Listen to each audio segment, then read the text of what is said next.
యొక్క సోమనాథేశ్వరుడు వజ్రలింగేశ్వరుడు గుజరాత్ సౌరాష్ట్రలో వెలిసినటువంటి సోమనాథేశ్వర లింగం ఇది. మన భారతదేశంలో ప్రసిద్ధిగాంచిన ద్వాదశ జ్యోతిర్లింగాలలో ప్రథమ జ్యోతిర్లింగం స్వామినాథ జ్యోతిర్లింగం. భక్తి మార్గంలో మొట్టమొదటి నిర్మించిన మందిరం ఈ సోమనాథ మందిరం. ఈ మందిరానికి ముందు ఏ మందిరము లేదు. అటువంటి సోమనాథ మందిరం మీ ఊరు రావడం మీరు చాలా చాలా అదృష్టవంతులు, భాగ్యశాలీలు.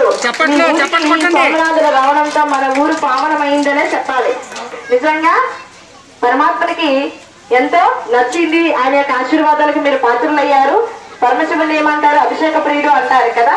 అటువంటి పరమశివునికి మీరు ఈ యొక్క కలశాలతో పసుపు నీళ్ళతో స్వాగతం పలికి అతను మీరు ప్రసాదం చేసుకున్నారు. బొడ్డుపల్లి గ్రామం వాళ్ళు చాలా చాలా అదృష్టవంతులు, భాగ్యశాలీలు. ఈరోజు మన అన్నయ్య గారి వల్ల ఈరోజు మీరందరూ కూడా చాలా చాలా భాగ్యాన్ని పొందారు. మరి రామారావు అన్నయ్య గారు మన ఊరు కూడా తీసుకుని పరమాత్ముని మనస్ఫూర్తిగా హృదయపూర్వకంగా మీరు అతను దర్శనం చేసుకోవాలి. ఓం శాంతి. ఈరోజు మనందరికీ ఎంతో శుభదినం.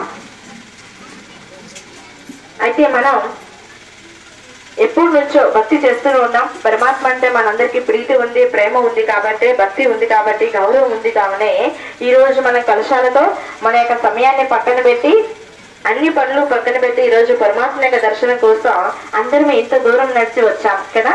కానీ ఆ పరమాత్మ యొక్క సత్య పరిచయం తెలుసుకొని పరమాత్మతో ఎప్పుడైతే యథార్థమైన సంబంధాన్ని జోడిస్తామో అప్పుడే మన జీవితంలో నిజమైన